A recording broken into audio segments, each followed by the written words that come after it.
Hi there, today we're going to learn how to make beautiful jewellery from our leftover skins from our fluid art. The skin is the pieces of dried leftover spillage that you've got when you finish making a pour on canvas. When you support your canvas on your board, on your bricks, the paint falls over the sides, and then you get, when it dries, you can peel it off and you get these very beautiful, interesting spilt pieces that are sometimes really lovely. So what I'm going to do is I'm going to show you 3 different ways how to make the jewelry with your kit, and this is your kit.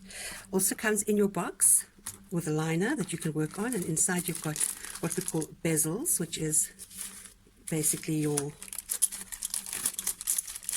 base that you will put your skins on, and then the glass that you cover it with. And I've also added a chain so you can make yourself at least one necklace. There's your bezels. You've got some toothpick and some presticks. I'll show you why you need that later. I've added 3 different colors of paint. This one has got black, red and silver. A cloth for wiping up. This is your pot of glue. It is white but it dries clear. Alcohol swab and a little piece of plastic. There's your box. You can work in your box if you want to, collecting more of your leftovers, but I'm going to, for the sake of this tutorial, I'm not going to work in the box so you can see a bit better. Okay, so to begin with, there are, as I said, there are 3 ways of doing jewelry. The first way is if you have got a kit and you have got leftover pours that you have dried and you can peel off, so your leftover skins, then just peel them off the bottom of your box and you can put them to the one side. If you don't, you can do a separate little pour onto the plastic that's in your kit. So I'll just do one quickly for you now and show you. But then you will obviously have to wait for it to dry, and that will normally take sort of overnight. So you can do a clean pour, or you can, even if you've got a little cup, you can do a dirty pour. So let's just quickly do a clean pour for the sake of time.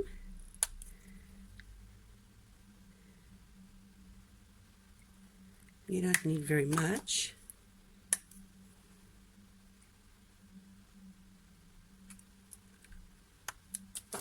I'm going to blow this one a bit.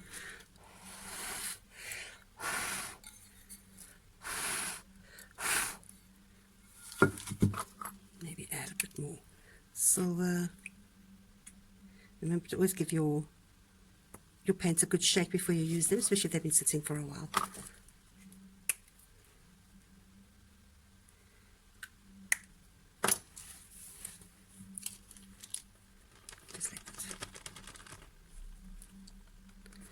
Spread it out on your plastic.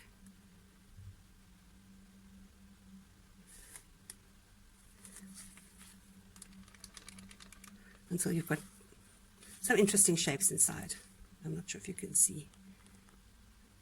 And you just put it to one side and let it dry. Once it's dry, like this one, excuse me, you can just gently peel it off your plastic. Put that to one side because you'll use it again later if you want to. And there you've got some really beautiful patterns and designs. So then you decide which bezel you want to use, if you want to use a square one or if you want to use an oval one. Once you've decided that, I'm going to do the square one. You take your piece of glass, I'm going to try and move this close to the camera, and then you move the glass over whatever area you think is going to look really interesting underneath the glass. So I quite like the look of that. So what I'm going to do then is carefully put it down. Well, it would have been done anyway. Then you take your glue and you just carefully pick it up where it was and just put the glue around the area that you're going to be sticking down.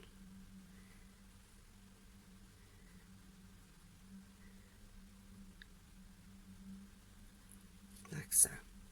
Then put it down and just move it around so the glue covers the whole area.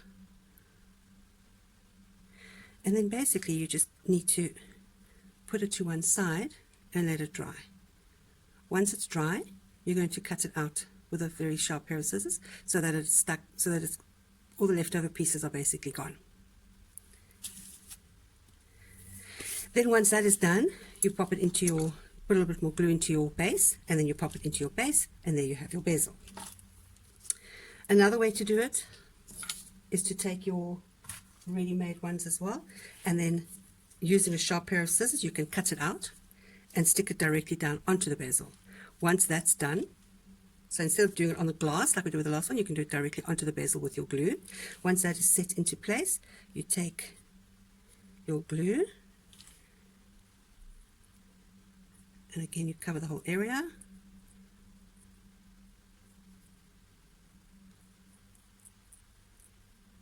The reason why you cover the whole area is that, you know, no glue really dries 100% clear, although they do say that they do, but I found that they don't. So if you don't want to have kind of glue marks sticking through. So if you cover the whole area, the chances of the glue drying in pieces and you can see it properly is very minor. So once you've done that, you stick it on. It is a bit glassy now, so you can't see through it. When it dries, it will dry clear that you can see your piece underneath. Those are the two indirect ways, let me say, of doing your bezels. The way I prefer personally is to do the dipping method.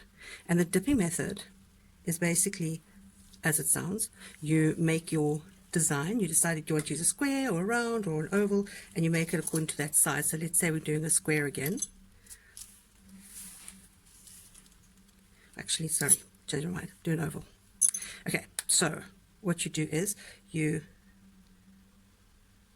put together your paint.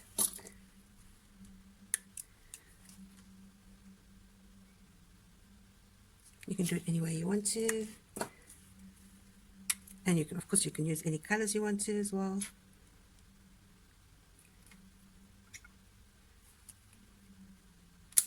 Oh, sorry. Then you take your toothpick and you can make your designs.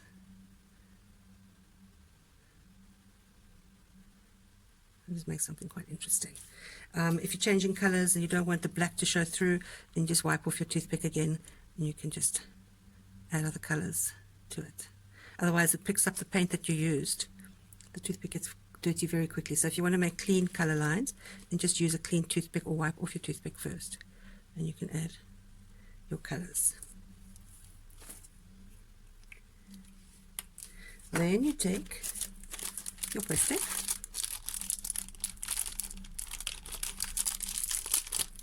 just a little blob of prestick, and you take your bezel, attach your prestick to the back of your bezel. Then what you can do as well, which you really should, I apologize, you should have done in the beginning with all of your bezels, so I hope you're watching this before you start. Take your alcohol wipe and just wipe off your glass so that it's nice and clean. You can also do this after you've glued, just to wipe it off the surface. So now your little piece of glass cabochon is nice and clean.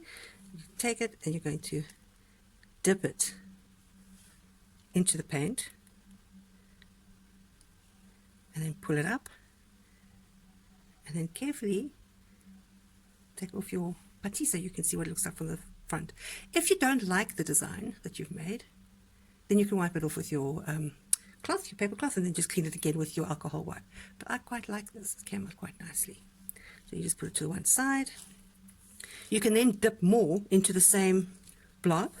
What I've done here is I made some other designs earlier and they are now dry. So again, if you want to rather just stick it onto your bezel, or you want to stick it onto your actual glass, you've got that option too. So there, stick it on like that. And then cut around the edges. Personally, as I say, I like to do the dipping method. This is one that I did earlier, also with the dipping method, which is now dry. So what I will do is take my toothpick and my glue and just pop it on the back. You don't have to be so fussy about covering the whole area now because the paint is on the other side, so it's not going to show. So just put a little blob and then stick it onto your bezel, pour it down, press it down, sorry, I want to say pour it down, press it down, and then just using your alcohol swab, just wipe off the glue that oozes out on the sides, keep it nice and clean, and then let it dry, and there you have your beautiful pendant. I hope you enjoyed that, and I'll see you soon.